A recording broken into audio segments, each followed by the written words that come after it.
If you notice the sermon outline in the back of your bulletin, you'll see that we are looking this morning at 2 Corinthians chapter 4, and I'll read to you verses 16 to 18, our text this morning, under the heading The Right Point of View. 2 Corinthians chapter 4, verse 16 to 18.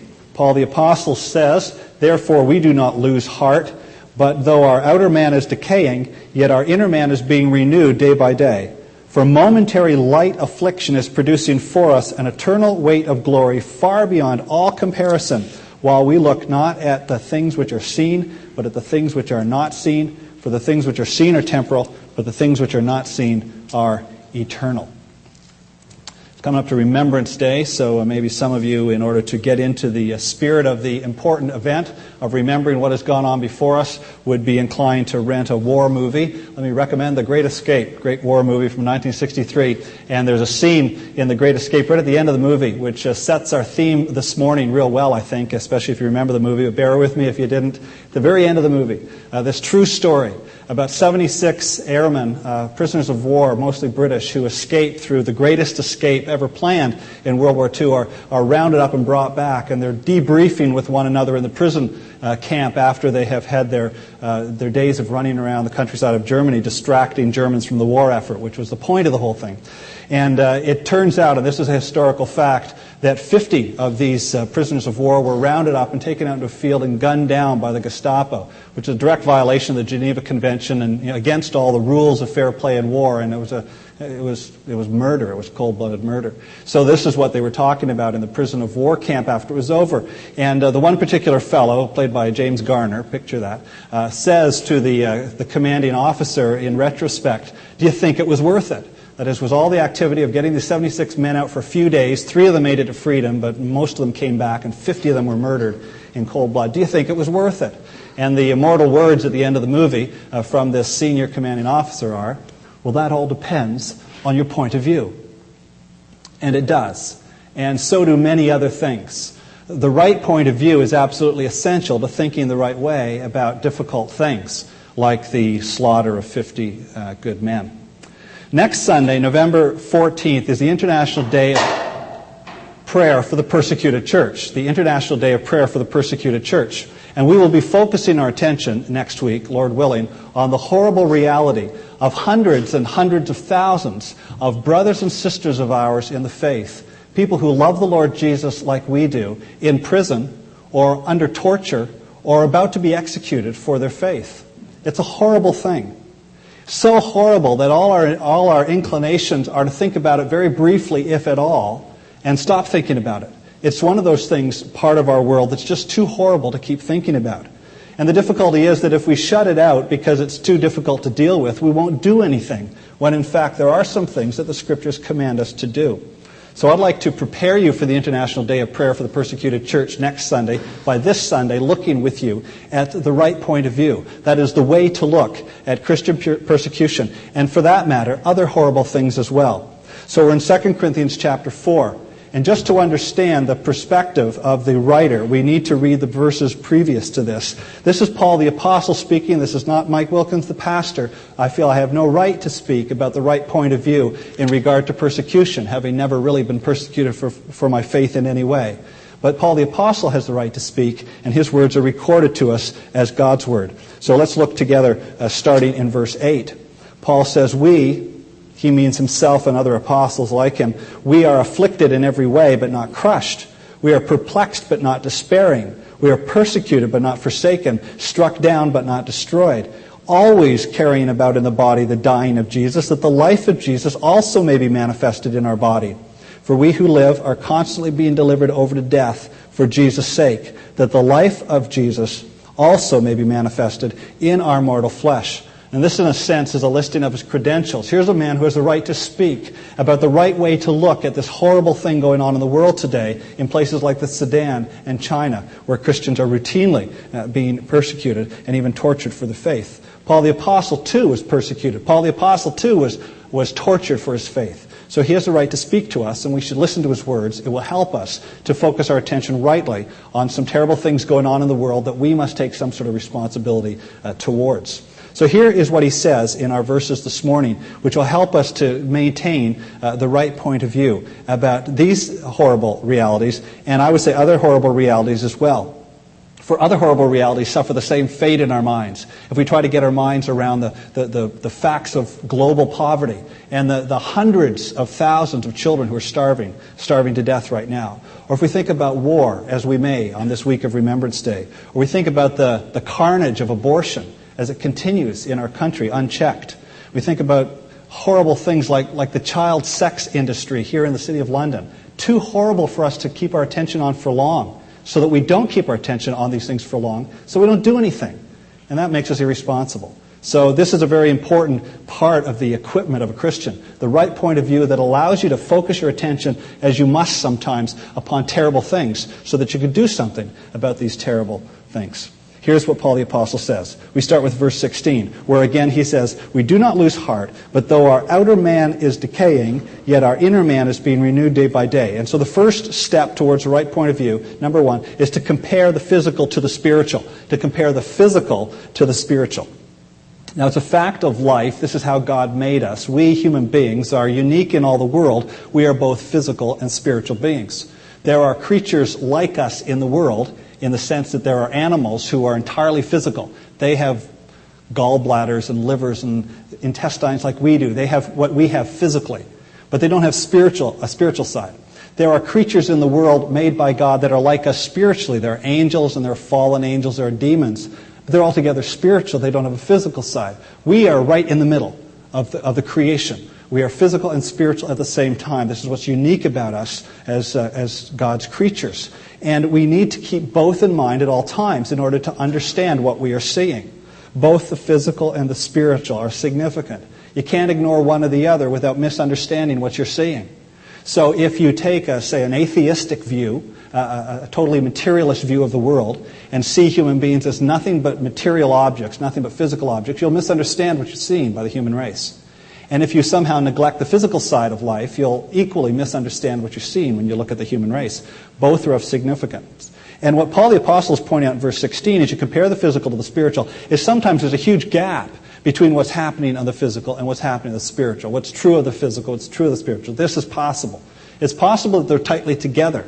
That when someone answers your question, "Hi, how you doing?" by saying, "Fine," he speaks the truth. Maybe he is fine both physically and spiritually. It's possible.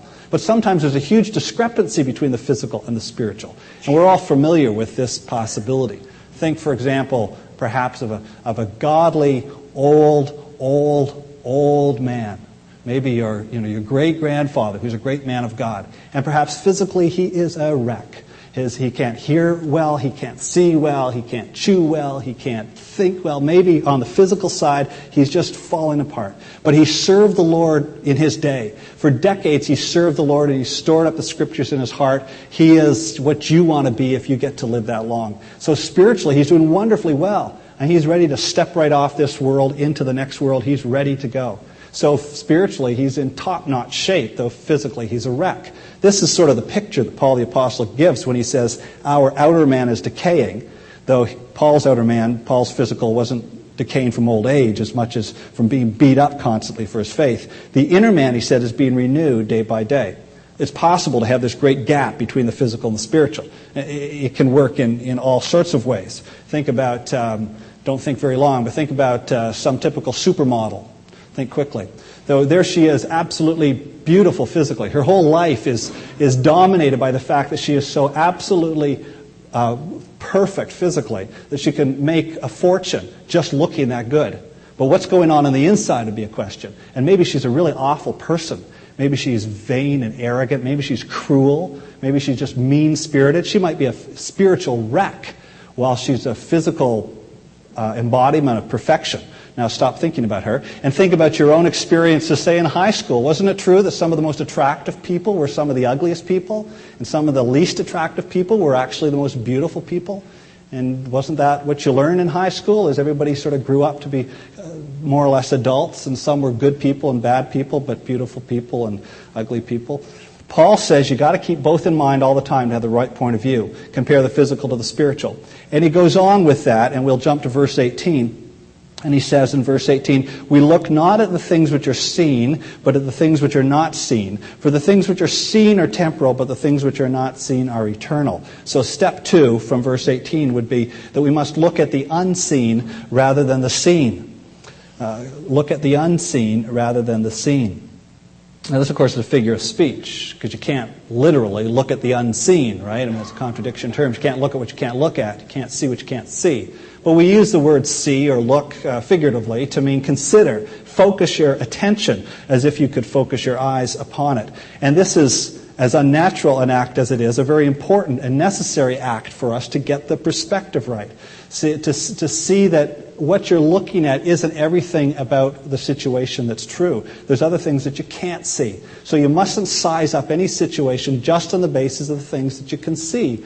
And Paul said, because the things that you can see are all temporal, nothing you can look at, I mean literally look at, is going to last. But there's things that are eternal that you can't see. And you need to focus your attention, like you need to focus your eyes upon them. And the Bible is full of stories that give us this sense of how important it is to focus on what you can't see. So think of the familiar story of Noah's Ark.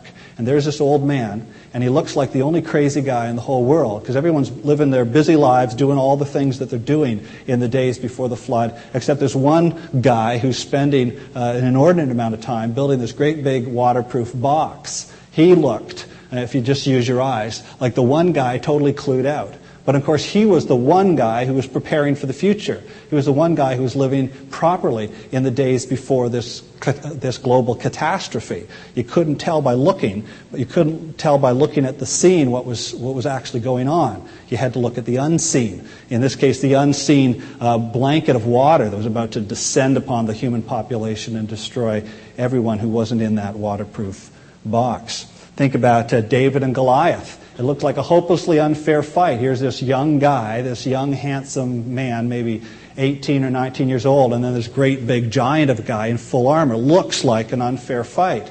And you know, the insider's joke is that it was an unfair fight, but exactly opposite to what you would think. Because the young guy without the armor had the Almighty God on his side, and the poor sap in the armor didn't have a chance. But you couldn't tell by looking. So you see this thing, and if you just focus on what's seen and what's temporal, you get a totally distorted view of what's actually happening.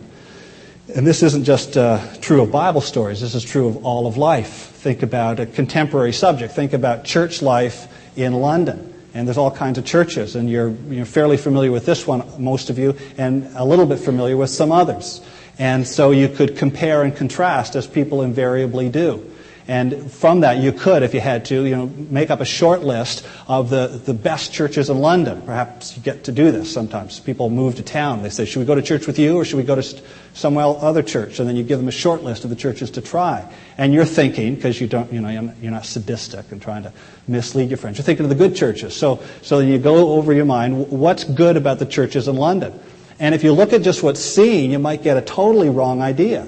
And you might totally misinform or misdirect yourself or your friends. I mean, if you just go by external appearances, there are some churches that are beautiful and some churches are kind of dingy. There are some churches that are full and some churches are kind of empty. But if you look at what's unseen, you might see that the churches that are full are actually empty. And the churches that are a little bit empty are full. And the churches that are poor are actually rich. And the churches that are rich are actually poor. And I mean, you have to look at all things, including the things you can't see, if you're going to get the story quite exactly right. And with those two foundations set, that we must compare the physical to the spiritual and look at the unseen rather than the seen, we're ready to look at the heart of what Paul is saying in this text, and that's the middle verse, verse 17. So here's what Paul, who's eminently qualified to speak on the subject of suffering Christians, and who has taught us how to get a right point of view, has to say about, this is what he has to say about suffering. Verse 17. He says, momentary light affliction is producing for us an eternal weight of glory far beyond all comparison. So what he says, this is our third point this morning, is that we are to contrast present suffering to future glory. Now, once again, you just have to realize Paul is in position to speak. And I say again, I'm in no position to speak. I mean, I'm not at all qualified to stand up here and say, on the basis of all the suffering I've been through for the cross, let me tell you, the suffering doesn't compare to the glory. I feel very uneasy about saying that. especially considering the fact that pastors in other parts of the world today are in prison and their families are being tormented and they're being tortured. And here I stand, never having suffered an ouchie for the gospel. I mean, never having hurt for the gospel at all. But it's Paul the Apostle speaking, and he had really been through it all by the time he writes this letter. Just a quick second reference in chapter 11, it's verses 24, 25, and 26 where he lists in more detail his suffering. Talks about 5 times being lashed with the 39 lashes, and 3 times being beaten with rods, and once actually being stoned, which was a form of execution, but he escaped it. And 3 times he was shipwrecked. He spent a night and a day in the middle of the Mediterranean Sea. And he lists in verse 26 a number of dangers that he lived under. So he really was an expert about this whole subject of suffering. And he was able to say, and we must believe him in regard to his own testimony and in regard to others who have suffered after him, as those brothers and sisters of ours are suffering these days. The present suffering does not compare to the future glory. But you only see that by trying, by finding the contrast. And here's the nature of the contrast as he lays it out in this passage, and it's in various scriptures as well. He says, by contrast, the suffering of this present world is brief compared to the future glory, compared to what God has in store as a reward for those who are faithful. By contrast, it's brief. This is what James 4:14 says about life in general. He says to the people he's writing to, you're just a vapor that appears for a little while and then vanishes away. I mean, every single one of us is just a whiff of smoke. We're here for a while, and then we're gone. And so if our whole life is just a whiff of steam, just a little bit of a vapor, then so is the period of horrendous suffering that God calls some people to go through. Now again, I'm not qualified to say that about these people who maybe languish in prison for 10 or 15 years. But the biblical perspective, the unseen rather than the seen perspective, is that the suffering of this world is a very brief thing. And Paul says it here. It's momentary. Even if you live for years in suffering, it's momentary. And that's the first thing you need to bear in mind. The second thing he says, and here you need someone qualified to speak to dare say it, but he says it. He says, by contrast, it's light. Momentary, light affliction. Now he's talked about all the beatings he's received. He's talked about being executed, although he didn't get killed in action. I mean, he talks about all the horrendous things he's gone through. And he says, it's light. It was just a light affliction. It was just a little bit of, it was just an ouch. It was just a little thing. And that's what he says in Romans 8:18. He says, I compare that the sufferings of this present world are not worthy to be compared with the glory that is to be revealed to us. And this, I remind you, is a contrast. It's not that the suffering isn't horrible. If it wasn't horrible, we wouldn't need to think about it. We need to think about it because it is horrible. But by contrast with the glory that's coming, it's just a light, flimsy little thing. And it's here in this verse 17 that he uses that wonderful phrase, an eternal weight of glory. The glory that comes is this big burden, this big, wonderful burden of reward that God has in store for us. And it is so big, it is so substantial. The word glory in the Hebrew actually is based on the word for weight. It means substance. It means heaviness. The glory that's coming to the people that God will share his glory with is such a heavy thing that the heavy burdens of this world seem light by comparison. Now, Paul was not out of his mind. He knew that the suffering of this present world was a burden. In fact, he calls it a burden back in chapter 1, verse 8 of this letter. He said in setting up this letter, chapter 1, verse 8, we don't want you to be unaware, brethren, of our affliction which came to us in Asia, that we were burdened excessively beyond our strength, so that we despaired even of life. There, he said it. So we were burdened excessively. And that word burden is the same word that shows up here in chapter 4, verse 17, as the burden or the weight of glory.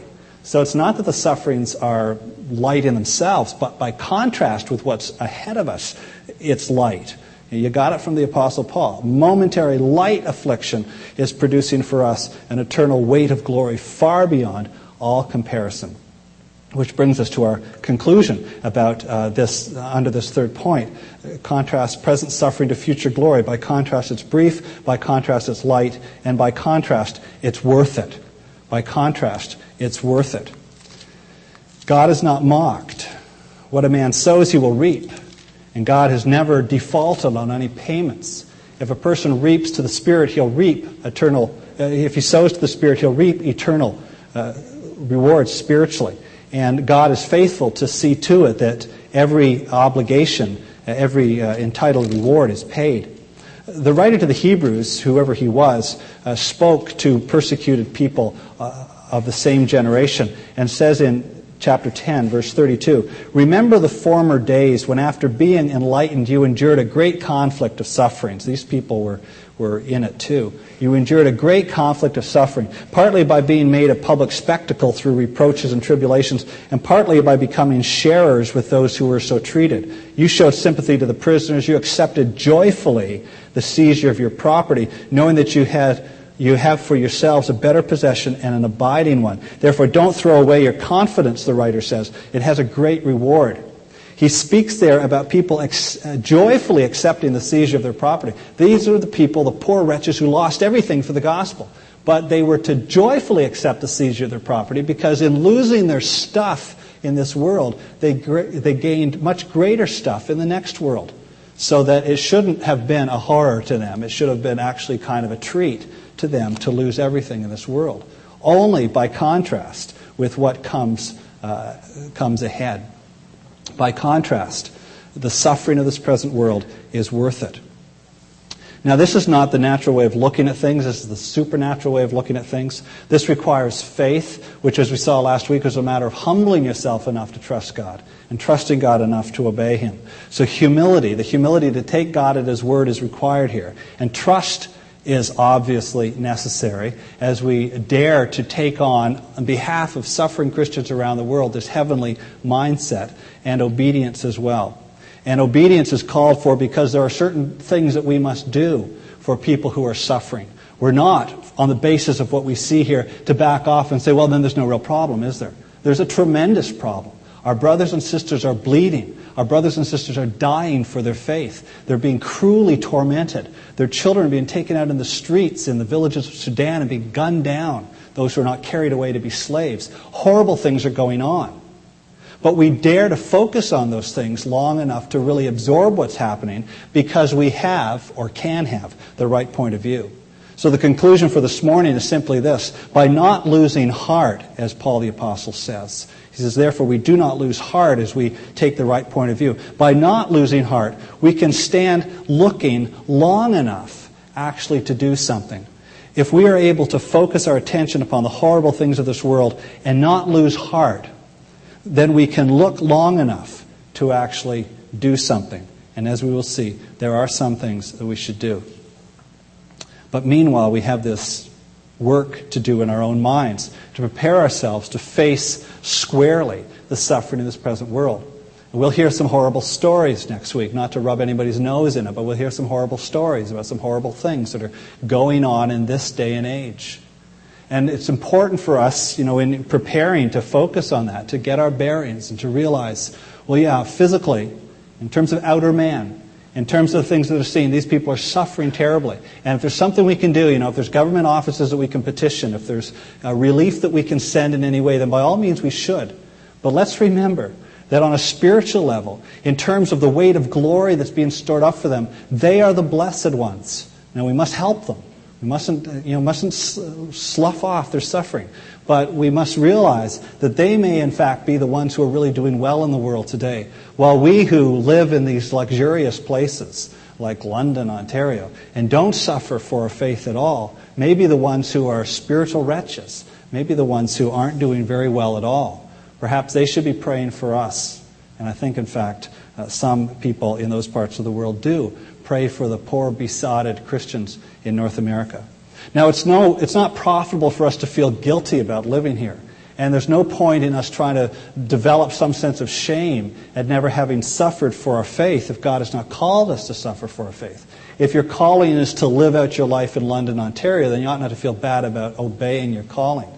But if we're escaping from suffering, if we're having a particularly easy time of it just because we refuse to stand up for Christ in these easy places, then there is cause for shame and guilt. And all that gets straightened out as well when we compare the physical to the spiritual, when we look at the unseen rather than the seen, and when we contrast the present suffering to the future glory.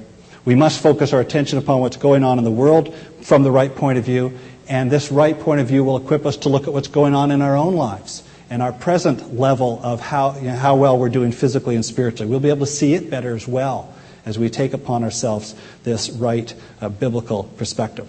So I would encourage you to brace yourself for next Sunday by considering this passage this week. Perhaps read it each day this week or a couple of times this week, and just feed your mind on these words from this eminently qualified expert on the subject of suffering, Paul the Apostle. He says, "We don't lose heart, for momentary light affliction is producing for us an eternal weight of glory far beyond all comparison."